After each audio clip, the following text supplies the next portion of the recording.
everyone has the right to information. Yes, it is a right. The law does not. Information, they say, is the oxygen of democracy.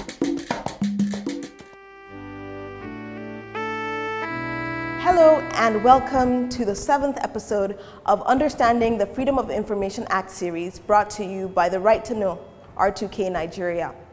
This episode will give insight to the valid exemptions under the Freedom of Information Act and related provisions, including the application of the three-part test and severability.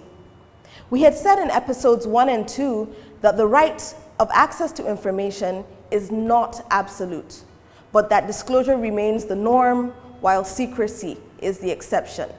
Such exception is what is referred to under the Freedom of Information Act as an exemption. Now, the purpose of exemptions is to ensure that a proper balance is achieved between the right to know, personal privacy, and the delivery of effective government. The application of exemptions relates specifically to information requests. So when a request for information is received, the decision maker in the public institution shall decide whether to disclose the requested information or to restrict disclosure.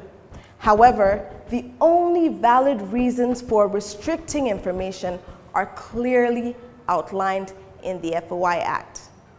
The FOI Act contains exemption provisions that allow a public institution to withhold information from a requester. But outside of these exemptions, no other reason may be cited as a valid reason for restricting the release of information. These exemptions include international affairs and defense, law enforcement and investigation, personal information, third-party information, professional or other privileges conferred by law, course or research materials, the denial to disclose records, and exempted materials. It is also important to note that exemptions cannot be applied arbitrarily or capriciously, but that all exemptions under the Act are conditional and must pass a prescriptive three-part test in order to be applied. The first stage is the legitimacy test or the legality test, where the decision maker must answer the question, is there a valid restriction?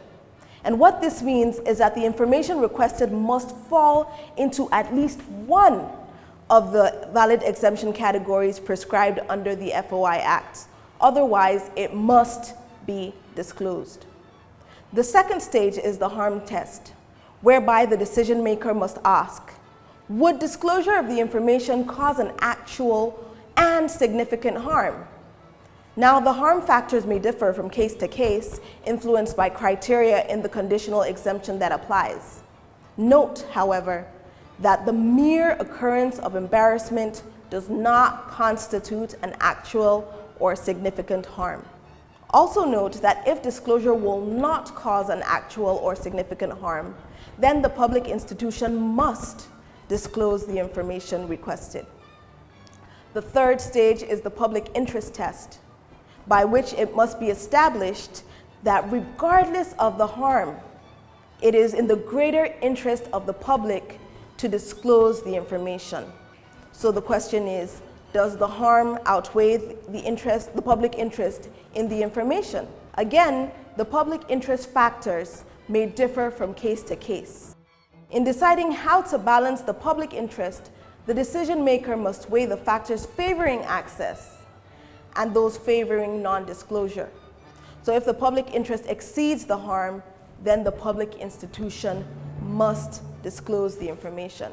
So to summarize, it is only if each and all of these three questions are answered in the affirmative that the decision maker may deny the request.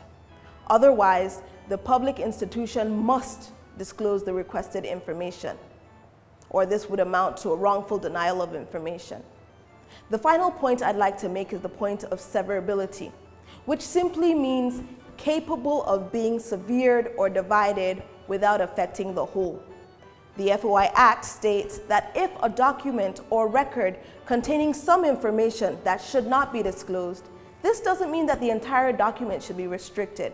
Rather, the restricted information should be redacted or obscured or removed, and the remainder of the document should be disclosed.